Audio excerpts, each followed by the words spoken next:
নমস্কাৰ আসাম জবৰ নতুন ভিডিঅ' এটাত স্বাগতম জনালোঁ। আজি আপোনালোকৰ ভেকেঞ্চি আহিছে ওমেন এণ্ড চাইল্ড ডেভেলপমেণ্ট ডিপাৰ্টমেণ্টৰ পৰা।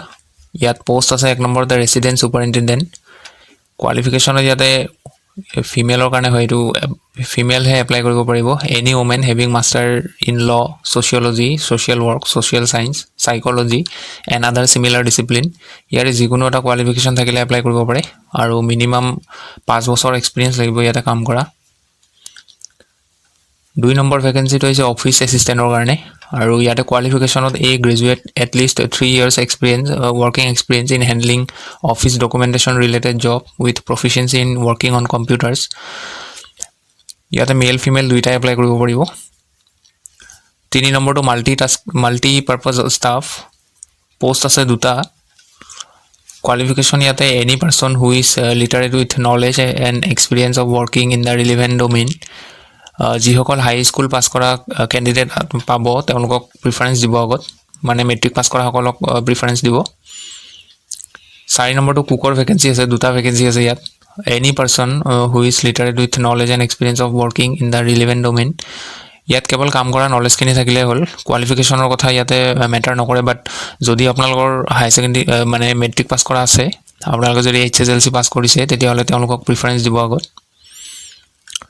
5 নম্বৰটো হৈছে ছিকিউৰিটি গাৰ্ড, নাইট গাৰ্ডৰ কাৰণে। ইয়াতে 3টা ভেকেঞ্চি আছে আৰু কোৱালিফিকেশ্যন ইয়াতে HSLC পাছ কৰা হ'ব লাগিব আৰু মিনিমাম 2 বছৰ কাম কৰা এক্সপিৰিয়েঞ্চ লাগিব ছিকিউৰিটি পাৰ্চনেল হিচাপে।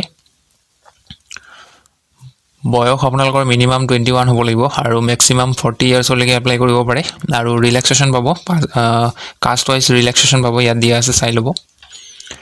ইয়াত এপ্লাই কেনেকৈ কৰিব চাই লওক। ইয়াত দিয়া আছে interested and eligible candidates need to apply standard form of application. আপোনালোকৰ যিখন ষ্টেণ্ডাৰ্ড ফৰ্ম সেইখন ফিল আপ কৰিব লাগিব আৰু সেইখনৰ লগতে যিখিনি নিজৰ ডকুমেণ্টছ আছে, ডকুমেণ্টছ কি লাগিব তলত লিষ্টখন দিয়া আছে, মই দেখুৱাই দিম। লিষ্টখনত যি দিয়া আছে সেইখিনি গোটেইখিনি জেৰক্স কৰি এটেষ্টেড কৰিব লাগিব, কৰি কিনে এনভেলপত সোমাই আপোনালোকে স্পীড পোষ্ট বা বাই পোষ্ট কৰি দিব। আৰু যিটো এড্ৰেছ হয়, মানে যিটো এড্ৰেছত পোষ্ট কৰিব পঠাব লাগিব, সেই এড্ৰেছটো ইয়াতে দিয়া আছে, to the office of the district social welfare officer, district nodal officer, mission Shakti, Kokrajhar district, Assam. Pin number দি আছে, এই গোটেই এড্ৰেছটো ভালকৈ লিখি দিব। আৰু আপোনালোকৰ ইয়াতে কি ডকুমেণ্টছ লাগিব এইখন লিষ্ট দিয়া আছে। ডকুমেণ্টছত আপোনালোকৰ এজ প্ৰুফ লাগিব, প্ৰুফ অফ এডুকেশ্যনেল কোৱালিফিকেশ্যনৰ সেইখন লাগিব আৰু all marksheet and certificate from HSLC onward. Experience certificate যদি আছে সেইখন লাগিব আৰু এড্ৰেছ প্ৰুফ লগতে আইডেণ্টিটি প্ৰুফ আৰু নিজৰ পাছপৰ্ট চাইজ ফটো 2 কপি লাগিব। ইয়াৰ যিটো অফিচিয়েল এডভাৰটাইজমেণ্টৰ লিংক হয় সেইটো মই ভিডিঅ' ডেছক্ৰিপশ্যনত দিম। কিবা যদি কনফিউজন থাকে তাত গৈ এবাৰ পঢ়ি চাব পাৰিব আৰু আপোনালোকৰ যদি কিবা কনফিউজন থাকে কমেণ্ট কৰি দিব।